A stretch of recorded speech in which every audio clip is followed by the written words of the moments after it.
십자가는 우연이 아닙니다 라는 제목으로 주어진 본문 속에서 하나님 말씀 함께 나누겠습니다. 사진을 한 장 보여드릴 텐데요. 이 사진은 지난 한 주간 국민일보에서 보도한 자료입니다. AI 전문가들에게 10년 뒤에 대체 가능성 높은 직업이 무엇이냐라는 질문을 던졌더니, 다시 말해 AI 기술로 인해서 10년 안에 사라지게 될 직업이 어떤 것들이 있겠느냐라는 질문을 던졌는데, 이 전문가들이 발표한 순위가 이와 같았다라는 겁니다. 그러니까 10년 전에 예측했던 것과는 또 많이 달라지는 그러한 양상들입니다. 로봇 기술이나 인공지능 기술들이 급격하게 요즘 대두되고 활발히 발전하고 있는데, 이것들이 결국 사회의 구도를 크게 바꾸어 놓을 것이다 라는 그런 예상을 내놓은 것입니다. 단순히 반복되는 노동을 하는 그런 일자리가 사라질 것이라는 예상도 있지만, 더 놀라운 것은 회계사나 세무사, 변리사, 변호사, 뭔가 이런 전문 직종에 있는 그러한 일들에 대해서 이것이 오히려 AI로 인해서 대체되고 사라지게 될 것이다. 그것도 10년 안에 이와 같은 일이 있을 것이다 라는 이야기를 했다라는 겁니다. 그리고 그 순위가 급격하게 상승했다라는 겁니다. 여러분, 이런 자료를 보면 여러분의 마음은 어떻습니까? 사람들이 이런 자료를 보면 금방 마음이 움직이기 시작합니다. 정말 세상이 어떻게 될까? 10년 뒤에는 세상이 어떻게 달라질까라는 생각을 합니다. 그래서 우리는 무엇을 준비해야 살아남을 수 있을까? 이런 생각을 하지 않겠습니까? 얼마 전까지만 해도 부모들이 자녀들에게 코딩이라는 프로그램 관련된 이런 것들을 익히고 배우는 그런 것들을 가르치는 게 마치 유행처럼 번졌던 때가 잠깐 있었습니다. 그런데 지금은 불과 얼마 전 일인데 AI로 누구나 손쉽게 그 코딩 과정들도 다 쉽게 대신해주는 그러한 세상이 되어버리지 않았습니까? 그러니 우리의 자녀들이 살아가는 시대는 어떤 시대, 과연 그들은 어떻게 살게 될까, 이런 생각을 하지 않을 수 없는 겁니다.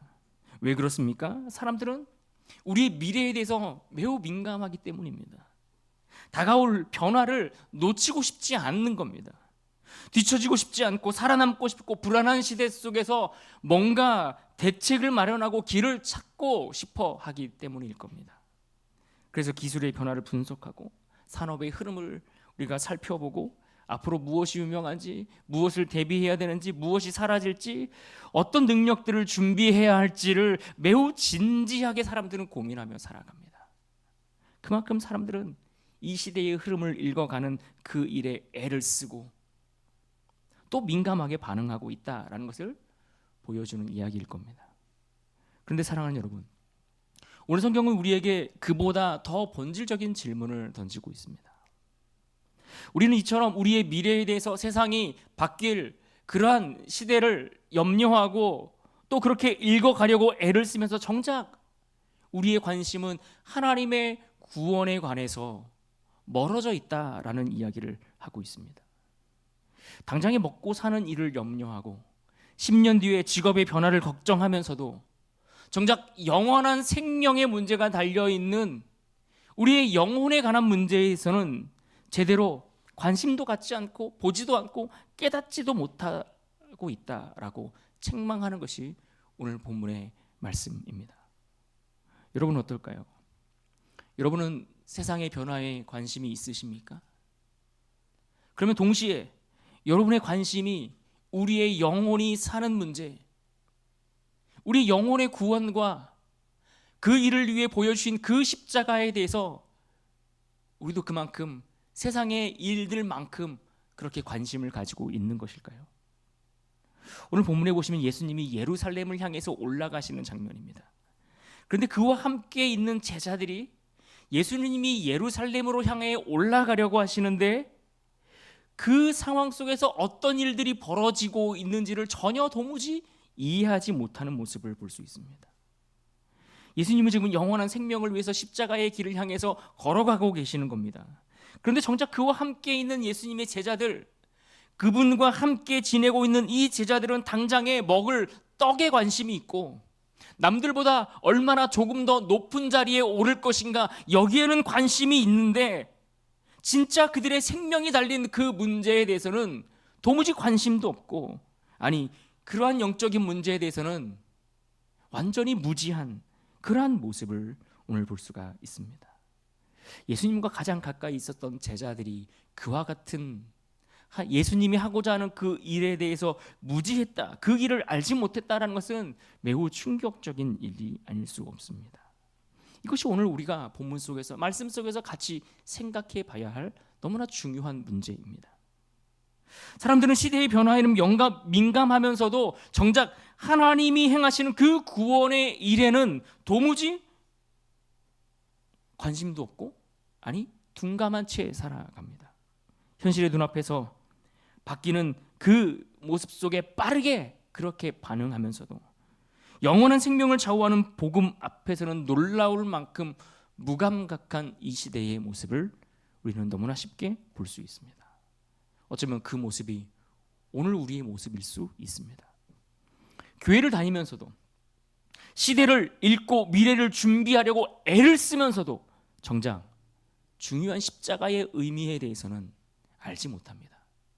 교회를 수십 년 다니고 있었어도 복음이 무엇인지, 하나님이 십자가를 통해서 우리에게 행하신 진짜 그 의미와 그 깊이가 무엇인지를 깨닫지 못하고 살아가고 있다는 겁니다. 그러니 만약 우리가 시대를 잘 해석하고 읽어서 10년 후를 잘 대비하고 준비했음에도 불구하고, 그럼에도 불구하고 우리가 영혼을 놓치게 된다면 그러한 인생이야만큼 말로 정말 안타까운 인생이 아닐 수 없을 겁니다. 그래서 오늘 말씀을 통해 우리는 십자가를 다시 바르게 바라보는 믿음의 눈이 열려야 합니다. 우리가 알지 못했던 그 복음의 비밀을 알 수 있는 그 지혜가, 그것을 바라볼 수 있는 새로운 눈이 오늘 저와 여러분 가운데 열려지기를 주님의 이름으로 축원합니다. 오늘 본문 31절 말씀을 같이 보실까요? 같이 한번 읽어보겠습니다. 시작. 예수께서 12 제자를 데리시고 이르시되, 보라, 우리가 예루살렘으로 올라가노니 선지자들을 통하여 기록된 모든 것이 인자에게 응하리라. 이 말씀에서 가장 먼저 눈에 들어오는 표현은 보라, 우리가 예루살렘으로 올라가노니 라는 이 말씀입니다. 여기서 중요한 것은 예수님이 예루살렘으로 올라가시는데 예루살렘으로 끌려가시는 것이 아니라 올라가신다라는 표현입니다. 지금 예수님이 어떤 상황에 의해서 떠밀려서 마지못해 어쩔 수 없이 십자가 앞으로 가고 계시는 것이 아닙니다. 사람들의 음모에 어쩔 수 없어서 그저 희생당하시는 그러한 주님이 아니라는 이야기를 하고 있는 겁니다. 예수님은 오히려 모든 것을 아시고 의도적으로, 능동적으로, 자발적으로 예루살렘을 향하여 가고 계시는 겁니다.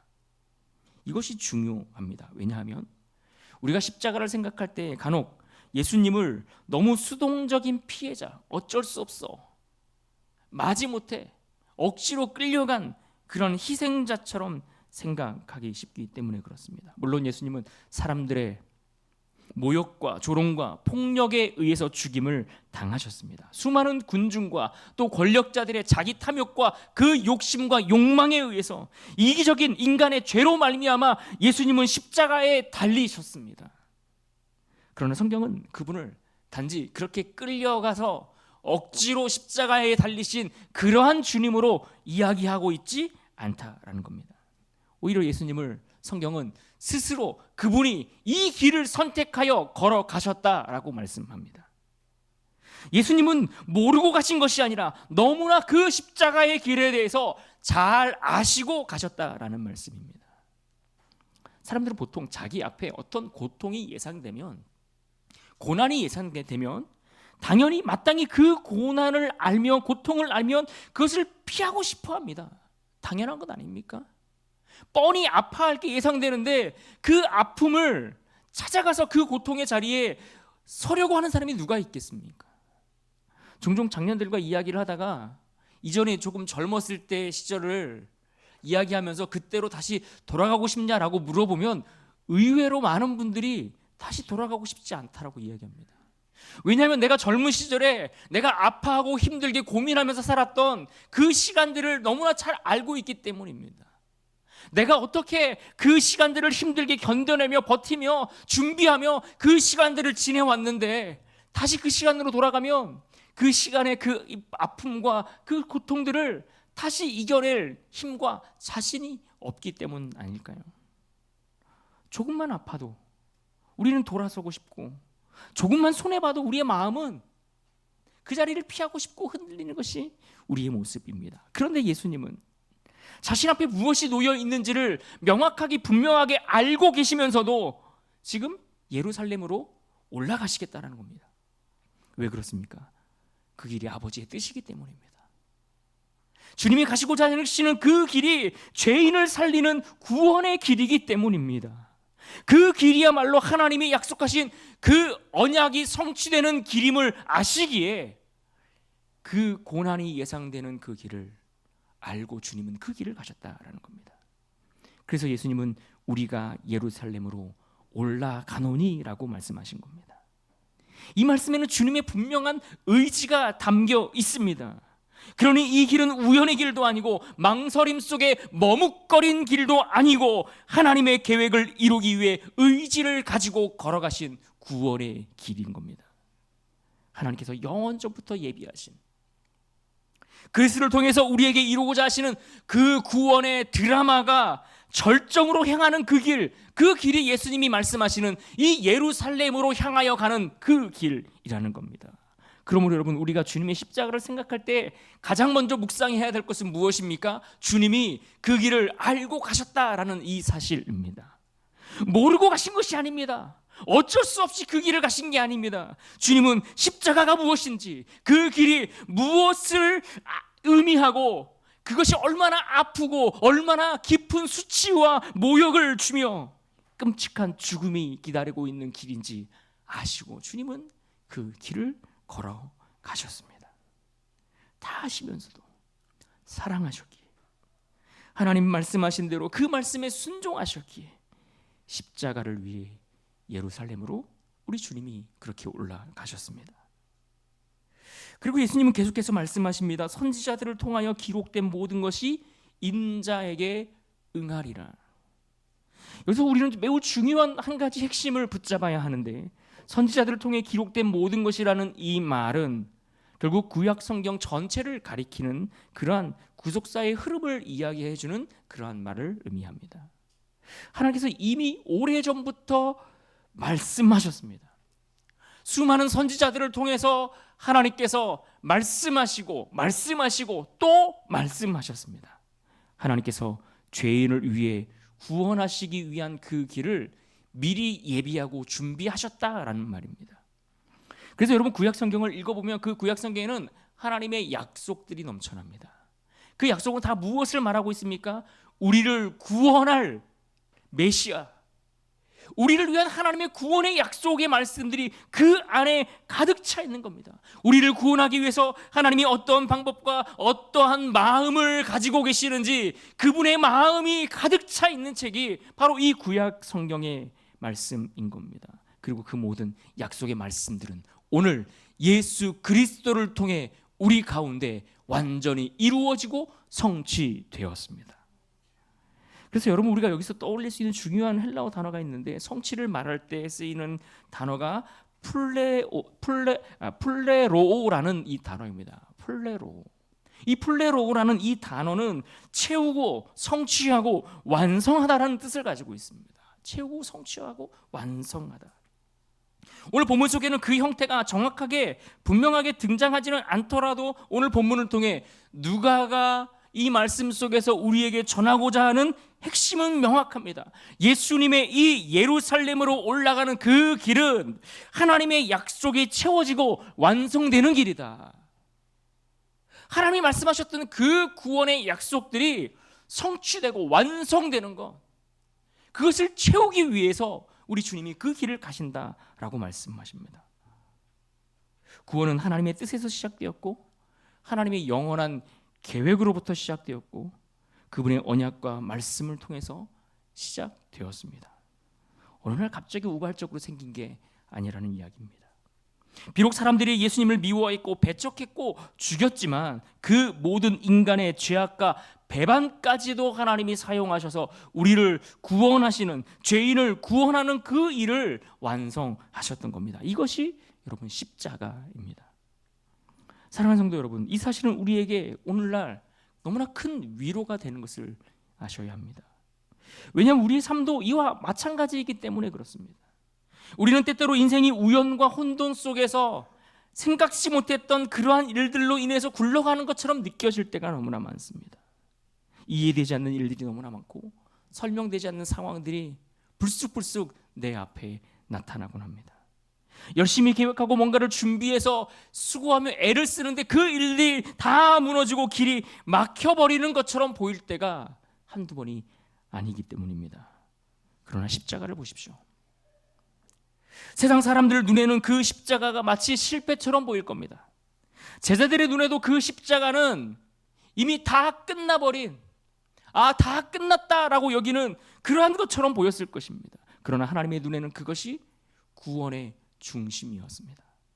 십자가는 하나님이 마지막 순간에 급하게 마련하신 플랜 B가 아니라 말씀하셨고 준비하셨고 예고하셨고 마침내 그 말씀을 이루신 사건입니다. 그럼 여러분, 예수님의 아픔을 안타까워만 하지 마시고 하나님께서 나를 살리시기 위해서 얼마나 신실하게 일하셨는지를 보셔야 합니다. 하나님이 나를 구원하시기 위해서 어떻게, 얼마나 정확하게, 얼마나 흔들림 없는 구원을 우리에게 준비하셨고 예비하셨고 그것을 우리에게 이루셨는가 하는 것을 우리가 묵상할 수 있어야 합니다. 그러므로 내 인생이 흔들리는 것처럼 보일 때 십자가를 바라보십시오. 내가 다 이해하지 못하는 상황 속에서도 하나님의 계획이 무너지지 않고 있다라는 사실을 여러분 바라보고 붙들 수 있어야 합니다. 십자가가 하나님의 신실한 성취라고 한다면 오늘 나를 붙드시는 하나님의 신실함도 여전히 유효하다라는 것을 여러분 믿으실 수 있기를 바랍니다.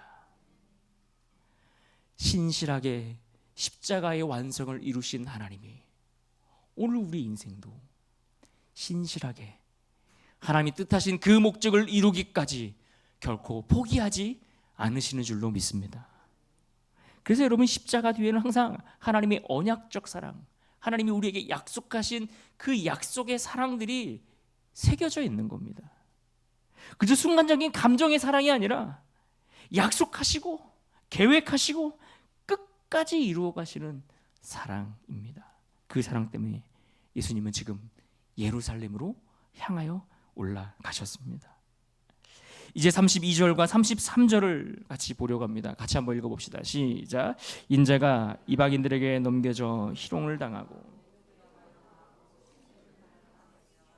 그들은 채찍질하고 그를 죽일 것이나 그는 3일 만에 살아나리라 하시되, 31절의 말씀이 하나님의 계획을 보여주고 있다면 32절과 33절의 말씀은 그 계획이 얼마나 구체적이고 또 처절한가를 우리에게 보여주고 있습니다.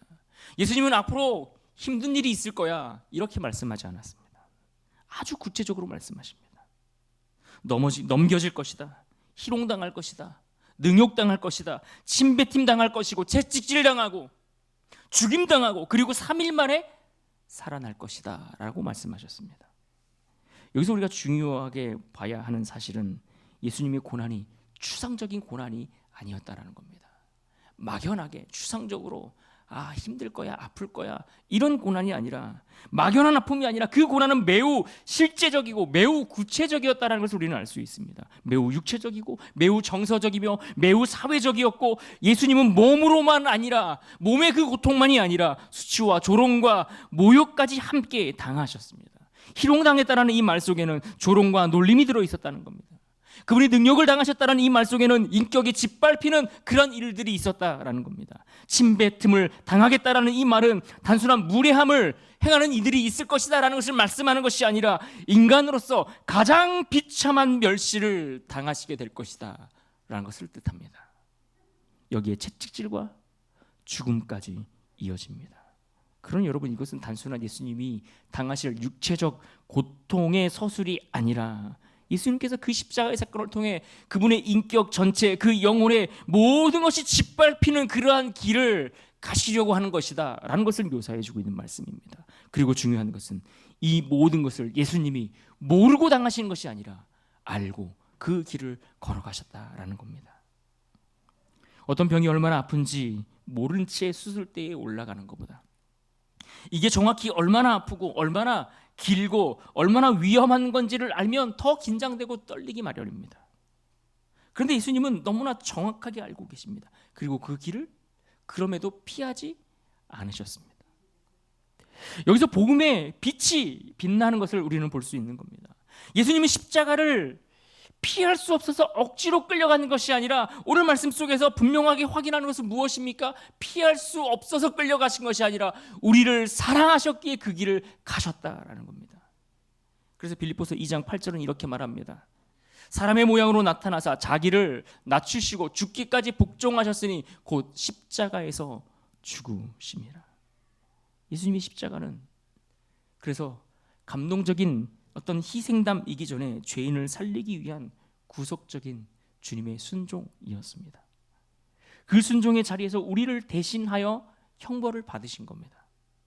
우리의 죄를 대신 지시기 위해 그 십자가를 의도적으로 하나님의 계획대로 그 길을 걸어가신 겁니다. 이사야 53장 5절 말씀, 그가 찔림은 우리의 허물 때문이요 그가 상함은 우리의 죄악 때문이라. 이것이 대속입니다. 예수님이 자기 죄 때문에 죽으신 것이 아니라 우리의 죄 때문에 우리의 죄를 대신하여 죽었다라는 이야기입니다. 예수님은 자기의 형벌을 당하신 것이 아니라 저와 여러분의 형벌을 대신 당하신 것입니다. 예수님은 우리가 맞아야 할 채찍을 대신 맞으셨고 우리가 받아야 할 수치를 대신 받으셨고 우리가 져야 할 그 심판을 대신 지신 겁니다. 그래서 나와 무관한 사건이 아니라 나와 무관한 감동적인 사건이 아니라 나를 위한 사건인 겁니다. 나를 대신한, 나를 살리기 위한, 나를 건지기 위한, 나를 위한 고난이요 나를 위한 순환이요 나를 위한 수치요 나를 위한 채찍이며 나를 위한 죽음이었습니다. 사랑하는 여러분, 그래서 우리가 예수님의 고난을 묵상할 때 가장 먼저 나와야 할 말이 감사라는 단어가 해야 하는 이유가 바로 이 때문인 겁니다. 나를 위해 지신 십자가. 그래서 우리는 십자가를 바라볼 때마다 우리의 죄를 직면하고 우리의 죄를 대신 짊어지고 걸어가신 그리스도의 대속을 바라보고 붙들 수 있어야 합니다. 그런데 오늘 예수님은 여기서 끝내지 않으셨습니다. 예수님은 십자가를 통해서 죽으실 그 죽음에 대해서 고난에 대해서 말씀하시고 그것으로 끝내신 것이 아니라 부활도 함께 말씀하셨습니다. 33절 마지막 부분에 보시면 그는 3일 만에 살아나리라 하시되, 이 말씀이 중요한 것은 예수님이 걸어가신 그 예루살렘의 길은 패배의 길이 아니라는 것을 우리에게 가르쳐주고 있기 때문입니다. 십자가의 길에는 물론 고난이 있지만 그러나 그 고난은 부활로 이어집니다. 그 안에 죽음이 있지만 그러나 죽음은 곧 승리로 끝이 납니다.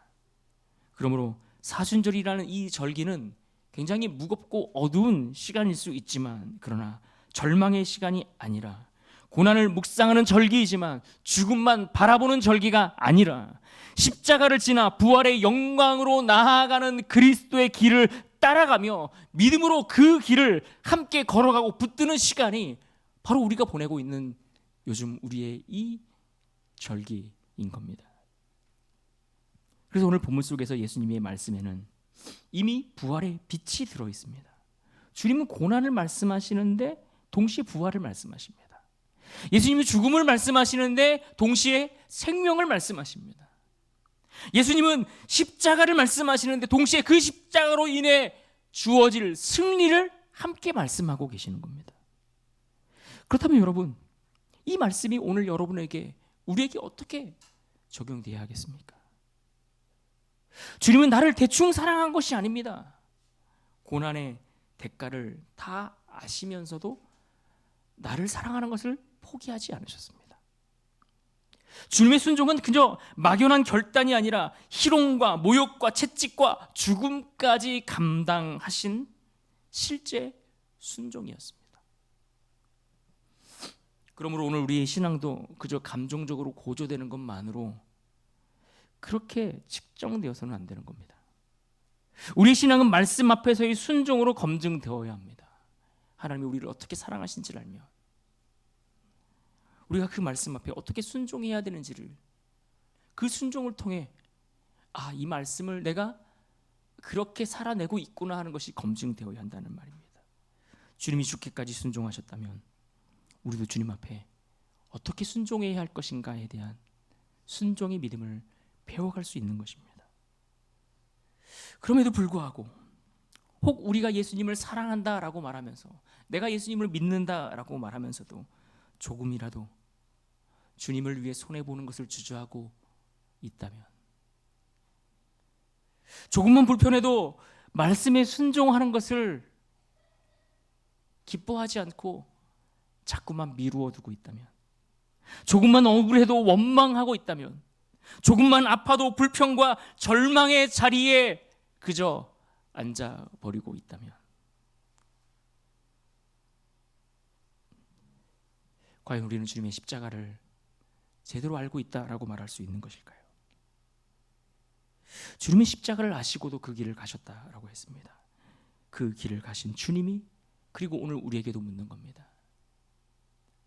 손해를 보더라도, 불편하고 억울한 일이 있더라도 주님이 보여주셨던 것처럼 그와 같은 믿음의 순종의 길을 너희도 함께 갈 수 있겠느냐라고 묻고 계십니다. 이제 오늘 본문 마지막 34절을 같이 봐야 되는데, 34절에 이렇게 말씀합니다. 제자들이 이것을 하나도 깨닫지 못하였으니 그 말씀이 감추었으므로 그들이 그 이르신 바를 알지 못하였더라. 여러분, 이 말씀은 우리에게 충격이 아닐 수 없습니다.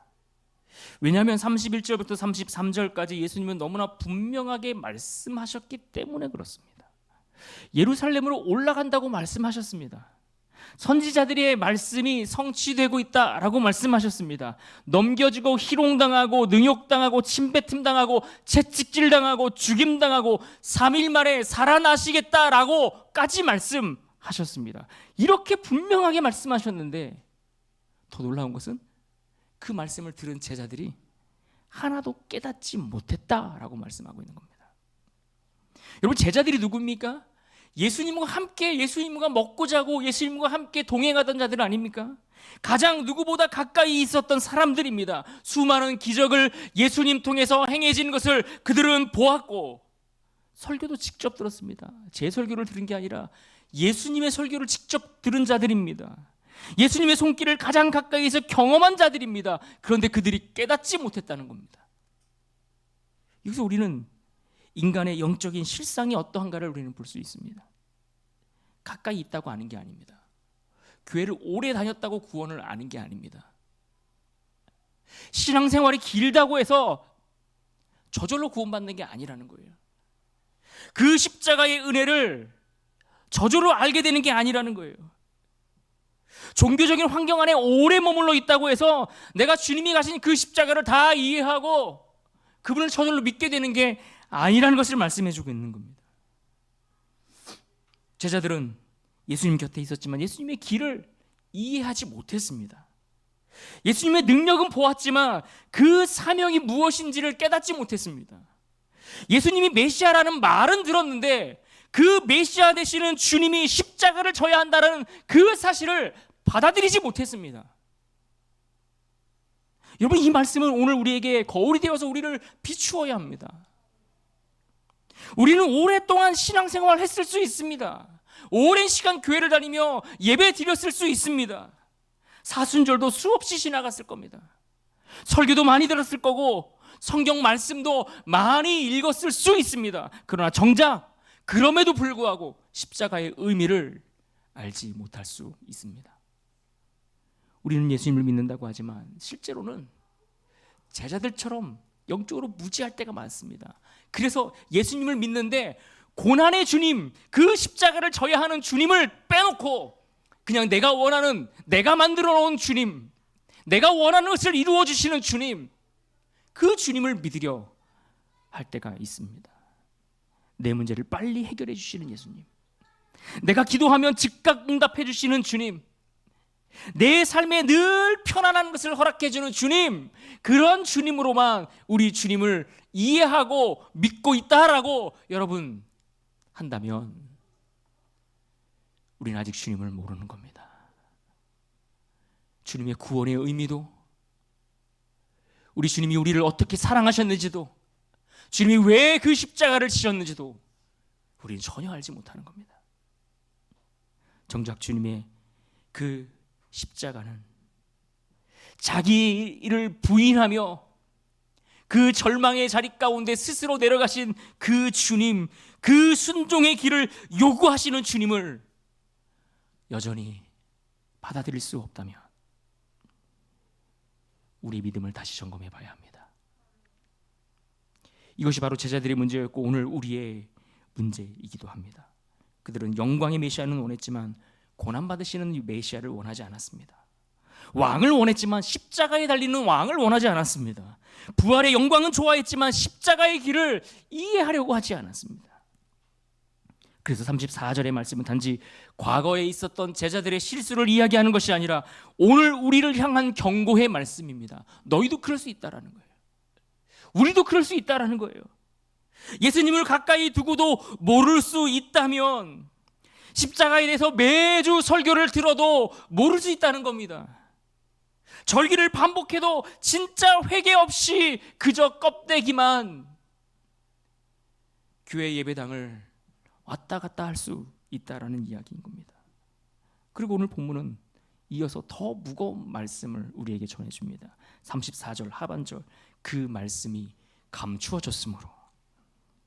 이 표현은 복음을 이해하는 그 본질을 우리에게 보여주는데, 복음은 단지 머리가 좋아서 이해하는 것으로 우리에게 깨달아지는 것이 아니라는 것을 말씀해 주는 겁니다.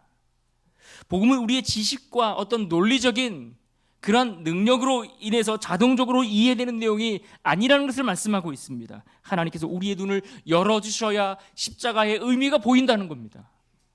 그 구원을 행하신 하나님의 그 일이 무엇인지를 깨닫게 해주셔야 알 수 있다라는 겁니다. 깨닫게 해주셔야 하나님을 알고 하나님을 만날 수 있고 하나님의 은혜를 붙들 수 있다라는 것입니다. 성경은 인간의 타락을 매우 심각하게 다룹니다. 인간은 단지 조금 타락해서 약해졌다라는 이야기를 하는 게 아니라 죄로 인해 그 존재 자체가 전적으로 다 부패하고 타락했다라고 이야기합니다. 지식도, 감정도, 의지도 모두가 죄의 영향을 받게 되었다라는 겁니다. 그래서 스스로 인간은 하나님을 찾을 수도 없고 하나님께 도달할 수도 없고 하나님께 나아갈 수도 없게 되었다라는 겁니다. 인간 안에 우상을 만들어내는 공장이 있다라는 말씀을 드리지 않았습니까? 그런데 오늘날 같은 시대에도 네팔 같은 나라에 가보면 그곳에는 우상만, 그 숫자가, 우상의 숫자만 3억 3천 개라고 합니다. 3억 3천 개. 어떤 것들이 우상일까요? 뭐 소나 돼지, 원숭이, 뭐 인간의 눈이나 뭐 발바닥, 뭐 아무리 머리를 써도 한 30개, 300개, 많이 만들어도 300개까지 굉장히 힘들 것 같은데 3억 3천 개를 만들어냈다라는 이야기는 인간이 완전히 하나님을 떠난 타락한 존재라는 사실을 명확하게 보여주고 있는 겁니다. 그래서 인간은 스스로 십자가의 영광을 깨달을 수 없습니다. 성령께서 우리의 마음을 조명해 주셔야, 비추어 주셔야 그 십자가를 볼 수가 있는 겁니다. 하나님께서 은혜로 우리의 눈을 열어주셔야 그 은혜를 발견하고 깨달을 수가 있는 겁니다. 그럼 여러분 기도하셔야 됩니다. 주님, 내 눈을 열어주십시오. 주님, 내 눈을 열어주십시오. 너무 익숙해져서 그 십자가를 놓치지 않게 하시고 그저 우리의 종교적인 습관 때문에 복음의 중심을 놓치지 않기를, 내가 교회 안에 있으면서도 주님을 모르는 채 살아가는 그런 껍데기만 성도의 모습으로 살아가지 않도록 하나님 내 마음을 비추어 주시고 우리의 눈을 열어달라고 여러분 기도하실 수 있기를 바랍니다. 오늘 우리의 문제가 여기에 있는 겁니다. 예수님의 능력은 원하는데 예수님이 걸어가셨던 그 길을 원하지 않아요. 나는 그 길을 가고 싶지 않은 거예요. 주님은 따라오라고 하셨거든요. 그러니까 따라가기 싫으니까 주님이 가신 그 길 자체를 이해하려고 하지 않는 겁니다. 축복은 원하지만 십자가를 원하지 않습니다. 은혜는 원하지만 회개하는 것을 피하려고 합니다. 부활의 기쁨은 좋아하는데 고난의 순종은 외면하고 싶어 합니다. 영광의 왕을 원하지만 눈물의 왕은 모른 채 하고 싶어 합니다. 그러나 사랑하는 여러분, 십자가를 모르면 부활도 없습니다. 고난을 깨닫지 못하면 그로 인해 주어지는 참된 생명을 얻을 수 없습니다. 예루살렘으로 올라가는 그 주님의 걸음을 모르면 우리가 다음 주일에 맞을 그 종려주일에 왕으로 입성하시는 그 주님을 맞아들일 수 없는 겁니다. 그러면 당연히 십자가의 그 완성이 되는 그 부활의 기쁨, 감격 누릴 수 없습니다. 그래서 오늘 우리는 말씀 앞에 정직하셔야 합니다. 나는 예수님을 믿는가? 아니면 내가 원하는, 내가 만들어 놓은, 내가 바라는 것들로만 채워져 있는 그러한 예수님을 믿는가? 나는 주님의 십자가를 따르려고 하는가? 아니면 나는 여전히 내 문제를 해결하는 일에만 관심이 있는가? 오늘 말씀 속에서 우리는 세 가지를 보았습니다. 첫 번째는 주님이 아셨다고 했습니다. 주님이 자신이 어디로 가시는지를 알고 왜 가셔야 하는지를 알고 가셨다는 거예요. 그러니까 그 십자가가 우연한 비극이 아니라 하나님의 계획으로 완성된 구원이라는 것을 말씀해 주신 겁니다. 두 번째로 주님이 걸어가셨습니다. 주님은 피하지 않고 망설이지 않으셨습니다. 희롱과 모욕과 침뱉음과 채찍과 죽음을 아시고도 예루살렘으로 걸어가셨습니다. 왜냐하면 우리를 살리기 위한 길임을 아시기에, 우리를 사랑하시기에, 우리를 구원하시기 위해, 우리의 죄를 대신 짊어지기 위해 그 길을 걸어가셨습니다. 그러나 세 번째로 제자들은 그 길을 깨닫지 못했습니다. 가까이 있었지만 몰랐습니다. 오랫동안 신앙생활했지만 알지 못했습니다. 오랫동안 예배드리고 성경도 봤지만 깨닫지 못하고 알지 못했다는 겁니다. 그 말씀이 감추어져 있기 때문입니다. 이것을 우리에게 전하시는 주님의 경고의 말씀으로 들으실 수 있기를 바랍니다. 우리도 너무나 십자가에 익숙해서 그 복음의 깊이를 놓칠 수 있습니다. 우리도 예수님을 오랫동안 믿었다고 말하면서 정작 주님이 가시는 그 길을 알지 못할 수 있습니다. 세상은 너무나 빠르게 변해가지 않습니까? 그 하루하루가 너무나 급격히 변화가게 되니 우리는 세상 살면서 그냥 그렇게 세상 일에 함몰되어 살아가고 있는지도 모르겠습니다. 그러나 10년 후를 대비하고도 우리의 영혼을, 우리의 생명을 살리는 이 문제를 놓치게 된다면 그 어떤 인생보다 가장 우리는 불행한 인생이 되고 말 겁니다. 그러므로 오늘 우리는 십자가 앞에 이 시간 더 깊이 한 걸음 나아갈 수 있어야 할 것입니다.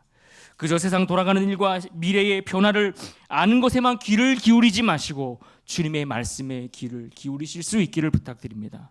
고난과 수치와 죽음을 다 하시면서도 예루살렘으로 올라가신 그 십자가를 지신 주님을 바라보십시오. 결코 우연이 아니라 하나님이 계획하시고 예비하신 그 은혜로 주어진 십자가를 바라보십시오. 우리를 위해 예비하셨고 준비하셨습니다. 그리고 마침내 주님의 그 십자가를 통해 우리에게 이루고 완성하셨습니다. 오늘 우리가 다 같이 믿음의 눈으로 새롭게 그 주님의 십자가를 바라보고 바른 신앙과 믿음으로 그 십자가를 붙들므로 우리에게 행하시는 놀라운 구원의 은총을 우리 모두가 누릴 수 있기를 주님의 이름으로 축원합니다.